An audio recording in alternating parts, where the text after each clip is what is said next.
ایک جمازنترین کیسین گندلیه کو بروکن عراق گرتین گندلیا دروازین سنوریه.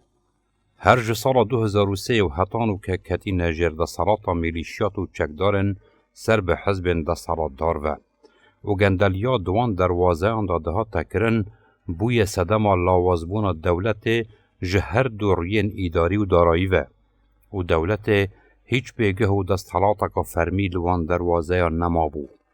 عراق 22 دروازه دگل 6 ولاتن هفت سنور هنه سالانه به بهای $10 میلیارد آلوگورا بازرگانی پریوان دروازه آن ده تکرن بیکو او دهاتا وگریتا گنجینا دولته.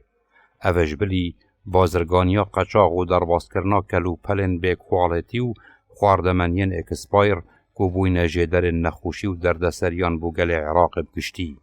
کنترول کرنا دروازین سنوری ایکش خالن هر گرنگن برنامه سروک وزیر نوی عراق مصطفى کاظمی. اویل روژا شنبی ریکفتی 11 ترمه سردانا دروازه منظریه کریو بریار دای هر دو دروازه منظریه و مندلی ین سنوری دیگل ایرانش لای هیزن دجا تیرور و تایبت و بهتا کنترول کرن.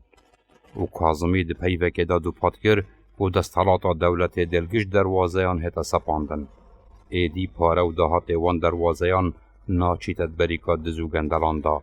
جبرکو مینا کاظمی گوتی قوناغا سپاندن و سروریا یاسای دست بکرو حرما سرجم دروازه سنوری ده کویتا جیر پاراستنا هیزن سربازین عراقه.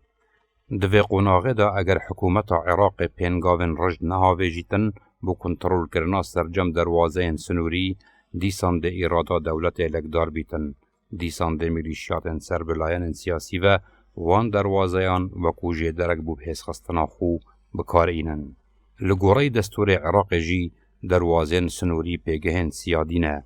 پیدویه دستالاتا وان دست دولت دابید. دهات وان بوگنجینه و گریتو نبنه جیدرین هاورده کرنا کلو پلو کرستن اکسپایر و کجک و به بها بوالاتیان.